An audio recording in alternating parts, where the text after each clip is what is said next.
Magandang tanghali po sa lahat ng Pilipino sa Pilipinas, Luzon, Visayas at Mindanao. Magandang araw po sa lahat ng Pilipino saan man po kayong bahagi ng mundo at magandang araw sa lahat ng Pilipino nga hahabol mamaya sa aking replay. Mabilisan at maiksi lamang po ito sapagkat napakahalaga nung ating pong topic ngayon. Andito po ako sa Hong Kong, yung Special Administrative Region ng China. At alam ko na napakainit ng usapin yung mga naging maanghang na pahayag ng ilang senador na pagka sila ay nabatikos at sila ay nakritik ng mga lehitimong kritiko, ang kanila pong default, bayaran daw po ng China yung mga bumabatikos sa kanila. Bakit to ganoon kasimple ang kanilang pananaw?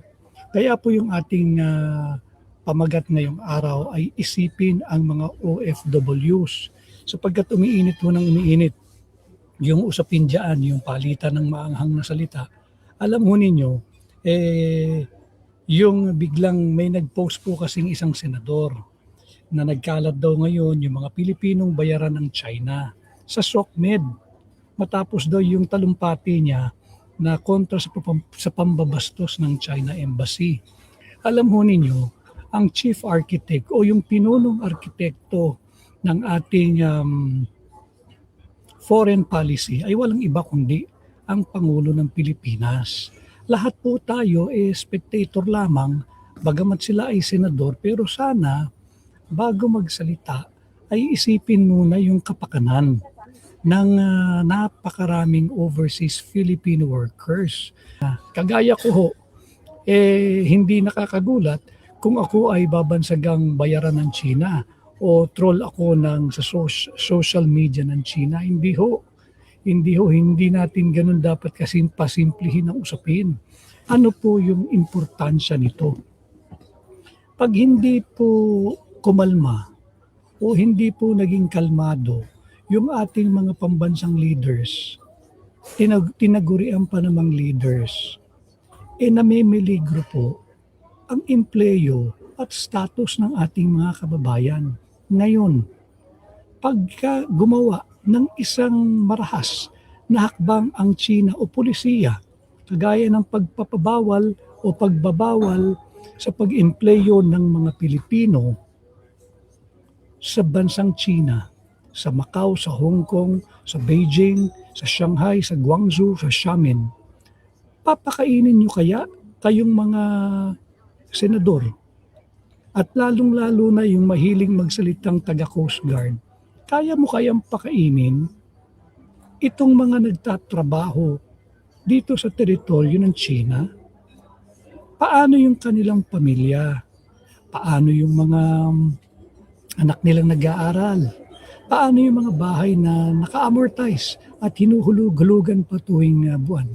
Paano yung mga gamit kagaya ng sasakyan o motorsiklong pantrabaho na hinuhulugan pa rin pag sila'y nawalan ng trabaho? China does not need to fire a single weapon to declare even an economic war against the Philippines.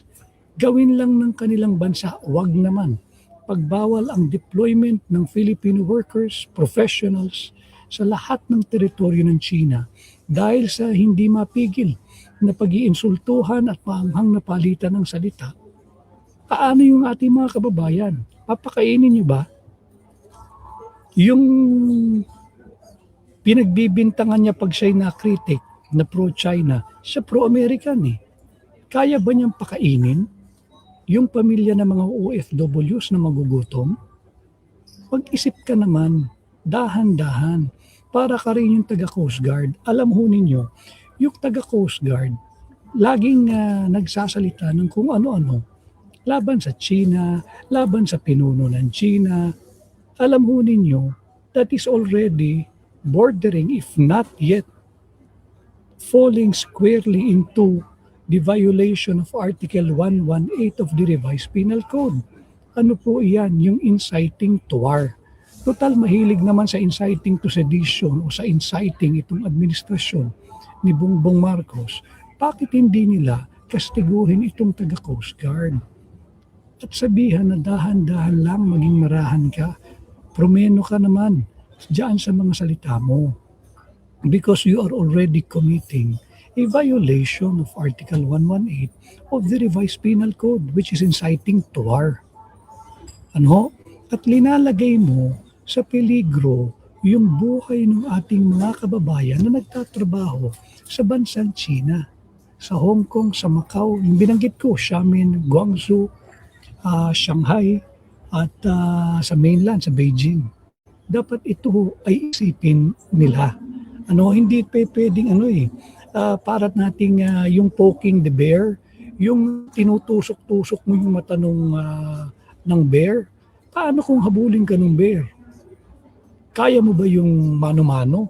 Di nga natin kaya eh. And to think, ang China ho, ang number one trading partner natin pagdating sa mga imported goods. Number one po ang source ng imported goods natin, China. Hindi tayo dapat maging marahas, hindi tayo dapat maging asal. Alam mo ninyo, pagka sila binabatikos, automatic pro-China ka eh. Pagka sila binabatikos, automatic nasa payroll ka ng China eh. Paano naman sila? Nasa payroll ba kayo ng Amerikano? Huwag ninyong kakalimutan na ang number one source of imported products nating mga Pilipino ay ang bansang China. Bansang China. At hindi pwedeng biru-biruin ito. Yung nagsasalita na padalos-dalos at talaga naman hindi iniisip yung kapakanan ng ating mga kababayang Pilipino, sana ho isipin, ano pa binigay sa atin ng Amerika? If you are pro-America, hindi ba tinatawan tayo ng 19% na taripa sa lahat ng produkto at gawang Pilipino na papasok sa Estados Unidos? Anong kapalit? Lahat ng produktong galing Estados Unidos, walang taripa, zero tariff. So dapat maging marahan. Hayaan natin ang Executive Department, hayaan natin ang Department of Foreign Affairs natin to deal with itong mga seemingly may konting friction o merong konting kiskisan o merong konting hindi pagkakaunawaan between our nation and a foreign nation. Hindi ho dapat makisawsaw ang mga politiko rito. Politiko, yung mga senador, politiko naman yan. Iwan natin ito doon sa mga equipped, may training, mayroong malalim na pang-unawa sa diplomatic relations. Yung mga professional na kawani ng Department of Foreign Affairs. Yung nagsasalita na nagbibigay ng talumpati na pinupuna at binabalaan ng bansang China, tiba-tiba daw tumatanggap ng tupad sa China troll farms. Alam na bobo ho ito eh. Hindi ba? Ito ho, galit ito sa mga overseas Filipino workers. Yung nagsasalita ng ganito, China tupad para sa trolls. Traidor at umuupak sa Pilipinas, ayuda down payment. Anong traidor? Are we at war? Para sabihin mong nagtatraidor? Yung nagsasalita ho nito, yung traidor sa kapwa niya Pilipino, lalong-lalo na sa overseas Filipino workers. And I encourage the families and the overseas Filipino workers, kayo ho mismo, kayo ho ay gumawa ng isang matibay at matapang na pahayag at posisyon laban dito sa ganitong mga pag-aasal ng isang senador. At hindi ho dapat palagpasin ito dahil hindi po ito usapin na trolls ng China o trolls ng US. Hindi po, pinapasimple lang ho nila. Malalim po ang ating problema rito at malawak po yung implikasyon nito. Hindi ba? We should remain yung cordiality, yung pagiging diplomatiko sa isang bansa na kung saan they are playing host to hundreds of thousands of Filipinos working there sa factories, professionals, domestic helpers, sa kung saan-saan pa. Dapat maging marahan, dapat maging responsable. Hindi yung mga salitang alam na this. Anong alam na this? Wala kang alam. Hindi mo alam this. Kung bakit ka nagkakaganyan, ako inaanyayahan ko yung ating mga overseas Filipino workers, lalong-lalo na yung inyong pamilya, yung inyong mga anak, kondenahin ninyo yung ganitong pangduduro sa bansang China. Hindi dahil we are willing to surrender even a very, very small portion of our national territory. No, never and over our dead bodies. But hindi rin ganito dapat ang makipag-ugnayan sa isang bansa. Uulitin ko na siya ay isang host sa ating mga kababayan. Mag-iingat ho dapat sila maging responsable at huwag naman maging matabil yung bibig. At pagka ikay nababatikos, huwag ka namang balat sibuyas, kakapal-kapal naman ng mukat balat mo talaga. Bakit nag-arti-arti ka? Hindi ba? Hindi natin pwedeng palagpasin to because I am taking up this fight on behalf of the overseas Filipino workers. Nagpakalayo-layo na nga yung mga kababayan natin dahil walang maibigay na magandang trabaho ang ating pamahalaan. Dahil sa lahat sa pagkakataon makapagtrabaho ng marangal sa ating bansa, tapos gaganyanin nyo pa. Hindi nila iniisip yung implikasyon nito sa employment sa estado ng ating mga kababayan. Ulitin ko para maintindihan niyo yung magnitude ng ganitong irresponsable, parang batang mga pahayag. Sa Hong Kong, around 140,000 Filipinos ang naririto. Sa Macau, around 32,000 Filipinos deployed sa hospitality industry, sa gaming, sa constructions, domestic helpers. Sa Beijing, meron po tayong, update nyo na lang around 2,500. Sa Guangzhou, 4,700. Shanghai, around 4,400. At sa Xiamen, halos 8,000. Yung ating pong mga Pilipinong nagtatrabaho at empleyado riyan. Meron pong ginawang hakbang. Salungat po ito sa ginawang hakbang recently ni Bongbong Marcos. And alam ho ninyo, bagamat ako'y kritiko ni Bongbong Marcos, meron siyang ginawa, although belatedly, sapagkat naubos na po yung turismo natin, inaprubahan na uli ng Executive Department through the Office of the President yung visa-free entry ng mga turistang Chino sa ating bansa. 14 days. Parang tayong Pilipino, pag pumasok po tayo sa Hong Kong, meron visa-free din for 14 days. So yung meron pong reciprocity. Bakit ko sinasabing tama yun? Alam mo ninyo, the only thing that's keeping our economy afloat sa ngayon, dalawang bagay. Yung mga kinikita po ng BPO, dolyares po kasi naiaambag nun BPO at saka yung remittance ng mga overseas Filipino workers. Ito pong dalawa combined, mga 74 to 80 billion more or less in dollars po ang contribution nito sa ating ekonomiya. Meron pa po sanang pangatlong driver of the economy. Ito po yung turismo. Pero sadsad nga po yung ating turismo. Sa buong Southeast Asia, kulelat na po tayo. Bakit? Nag-alisan po yung mga Koreano Yung South Korea, for some reason, hindi na po, they don't find our country attractive anymore. Bakit? Ang daming krimen, hindi ba? Yung iba nakukuha sa CCTV. Kawawa rin yung mga Koreano sa bansa natin Pangalawa, yung mga Chino. Hindi na ho ini-encourage ng kanilang gobyerno ng China, na mag-i-consider ang Pilipinas bilang travel or vacation destination ng kanilang mga nationality. Bakit? Kasi nga ho yung umiinit na mga rhetoric, yung mga basag-ulong pananalita. Ngayon, natauhan siguro si BBM, kaya ibinalik niya yung visa-free entry for 14 days. Tama po yun. Ako'y kritiko ni Bongbong hanggang ngayon.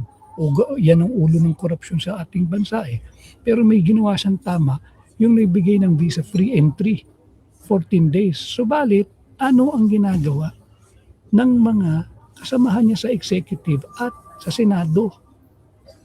Itong senador na sensitive, pagbabalat sibuyas, kakapal-kapal naman ng mukha at balat nito. Hindi bagay ito eh. Hindi ho bagay ito. Tawagin niya yung mga pumupuna sa kanya na traidor. I do not feel alluded to, but I feel for our overseas Filipino workers. Dapat po kayong magsalita.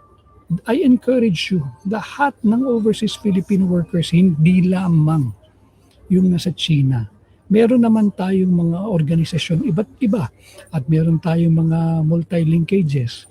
Gumawa kayo ng isang matibay na posisyon laban sa mga ganitong uri ng hakbang at pahayag ng ating mga national leaders sapagkat nalalagay kayo sa peligro.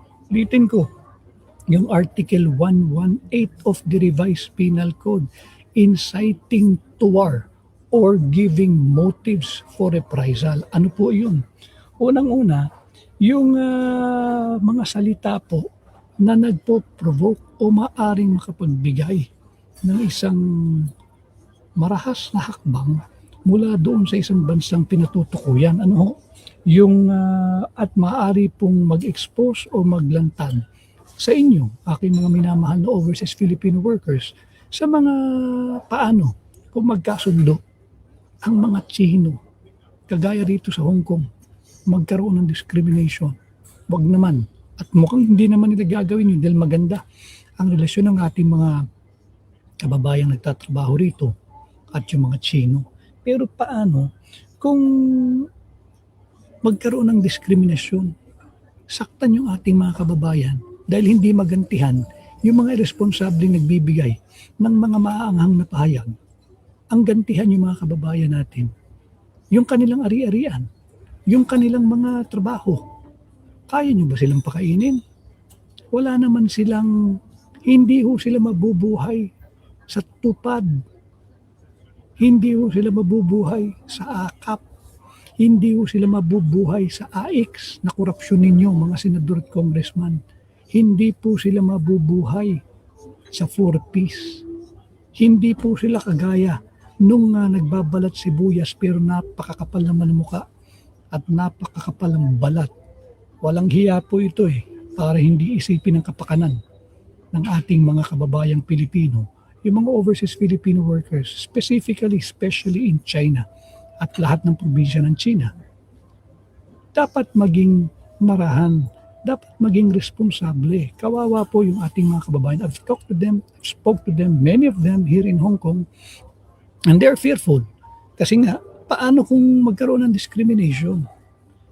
Paano kung magkaroon ng isang pulisiya ang China o yung dito po sa Hong Kong o yung sa Macau, pagbawal na ang deployment at employment ng mga Pilipino? Malabo po iyon dahil magagaling ang Pilipino talaga. Pati sa English magagaling. Pero hindi po imposible. Malayo pang mangyari sa ngayon, pero hindi po imposible. Kanya nga po yung isang taga Coast Guard na ubod ng tapang, hindi niya inisip paano sweldado siya ng gobyerno Hanggat sumisweldo siya, hanggat empleyado siya ng gobyerno, hindi niya iniisip Diba? Hindi niya iniisip yung kapakanan nung walang natatanggap sa gobyerno. Kayo pa nga ho ang tumutulong sa gobyerno Diba? Kayo pa ang tumutulong sa gobyerno sa pamamagitan ng remittance sa pinapadala ho ninyo. No? Maraming salamat po sa ating mga live viewers. Batiin ko lang po yung mga nauna, si at Sharmal Convlog 6991, kay at Kid 7th, mabuhay ka, at Jessa Fujimoto 1804, first owner, yes you are, at si at Rosen VV.7713. Kamusta po kayo? Marami rin pong ito, at Liza Bolongon, 2012, nandito rin siya sa Hong Kong, mabuhay ka. Si Tessie Amanuma nasa Japan naman. At si at Katriana Ann SH from Singapore. At Grace Magalona 308, Solid Maisog, maraming salamat for always having me in your prayer. Ito, at Sharmalcon Vlog 6991 OFW Hong Kong po. Sharmalcon Vlog 6991. Isa ka sa ating ipinaglalaban na hindi dapat yung mga maanghang at wala na hong responsibilidad ng mga pahayag yan eh. Si Kitty Esconde, watching also from Hong Kong. Maraming salamat. At dami rito taga Hong Kong. Maraming salamat kasama natin So ito maganda ho rito, hindi lang yung mga kababayan nating taga Hong Kong. Itong usapin pong ito lahat po ng teritoryo kung saan may Pilipino, dapat po ay mag-usap-usap kayo at gumawa ng isang malakas na paninindigan at pahayag na hindi kayo sang-ayon dito sa mga nagtatapang-tapangan in the halls of the Senate. Paano kayo? Hindi naman kayo maasa sa ayuda. Hindi kayo umaasa sa AKAP. Hindi kayo umaasa sa AIX. Hindi kayo umaasa sa TUPAD. Hindi kayo umaasa sa amot ng mga kurakot na senador at congressman.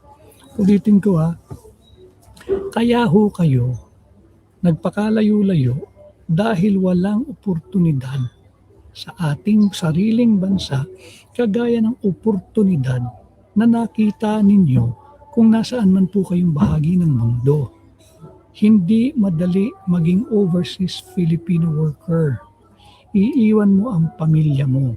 Marami riyan, sanggol pa lamang o nasa murang edad pa lamang yung mga anak, lilisanin na para lamang mayroong maipakain sa kanyang pamilya. Marami po sumasakay ng barko. Marami na rin pong malulungkot na istorya.